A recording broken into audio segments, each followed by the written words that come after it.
just ahead on Region 8 News at 6. Severe weather rolled through Region 8 last night, but now that the storms are over, what's left after the damage? And he's accused of setting two elderly couples' homes on fire to cover up their murders. Find out what plea David Youngblood entered in court today. I'm Diana Davis. Region 8 News at 6 starts now. Live and high definition. Always tracking, always watching, always on. This is Region 8 News at 6. Tense moments arrived on the wind for much of Region 8 last night. Harsh winds blew and rain and lightning came down with Mother Nature's fury.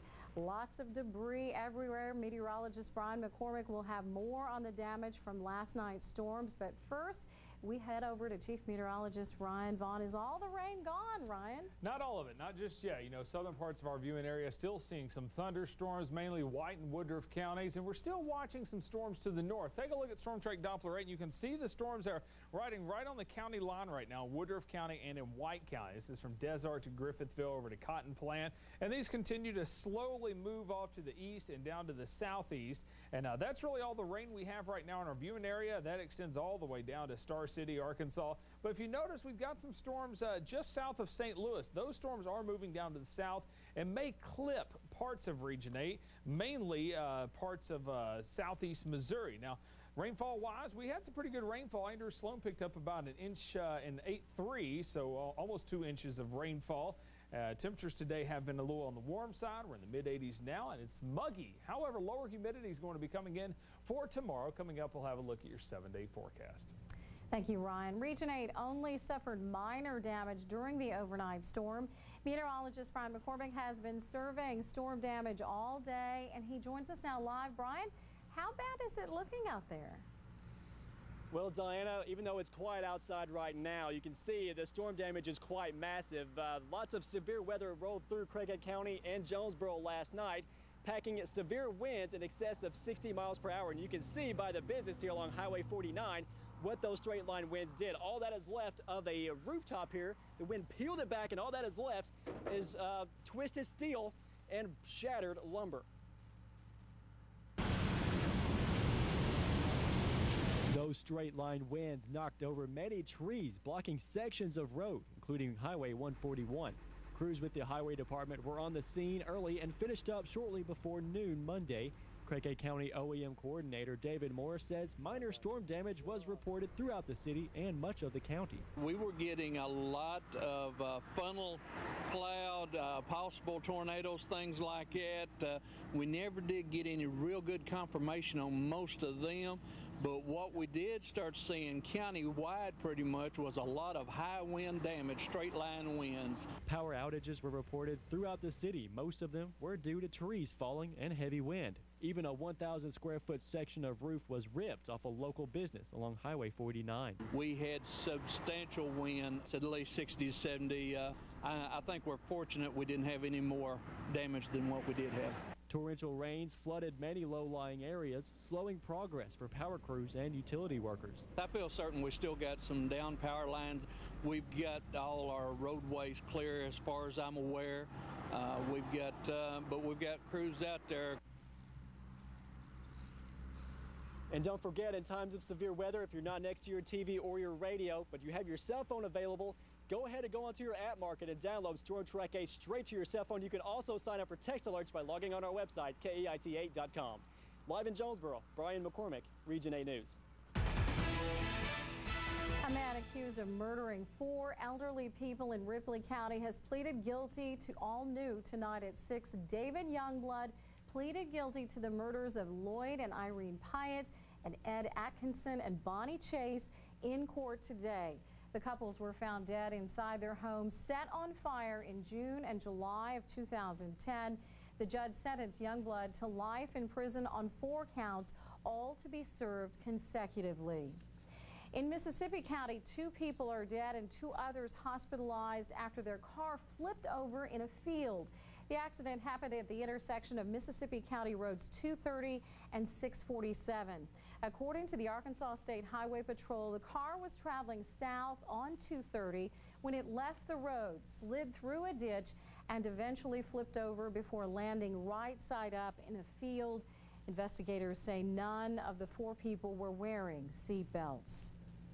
Also new at 6, a man is facing burglary charges after police say he robbed his own sister's home.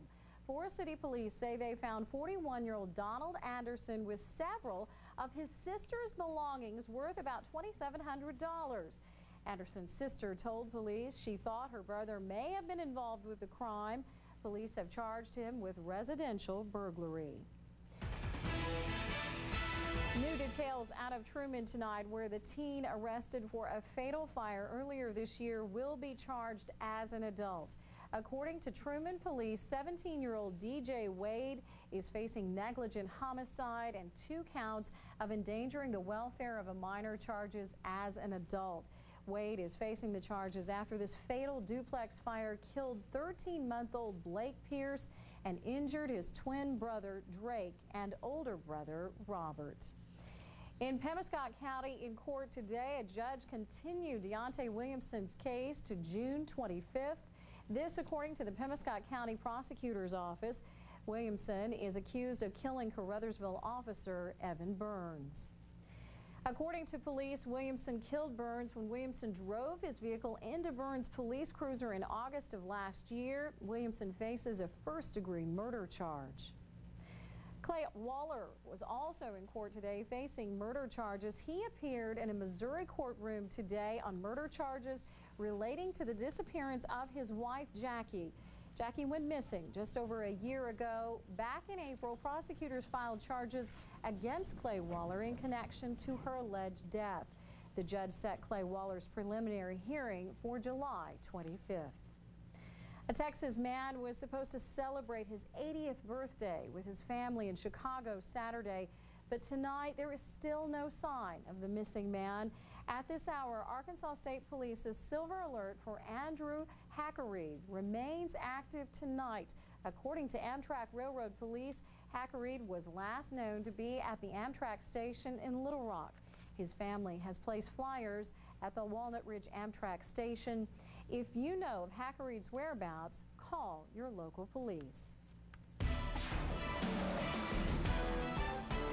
In tonight's Health Watch, a highly contagious disease that was thought to have been eradicated from the United States was recently found in a West Memphis woman.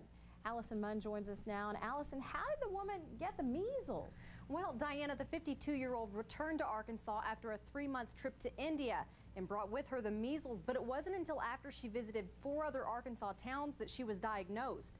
Health officials with the Arkansas Department of Health say she returned to Arkansas on May 14th, but didn't start to see the more severe symptoms of the measles until a week later, after she'd already exposed residents in West Memphis, Proctor, Sheridan, and Whitehall to the disease.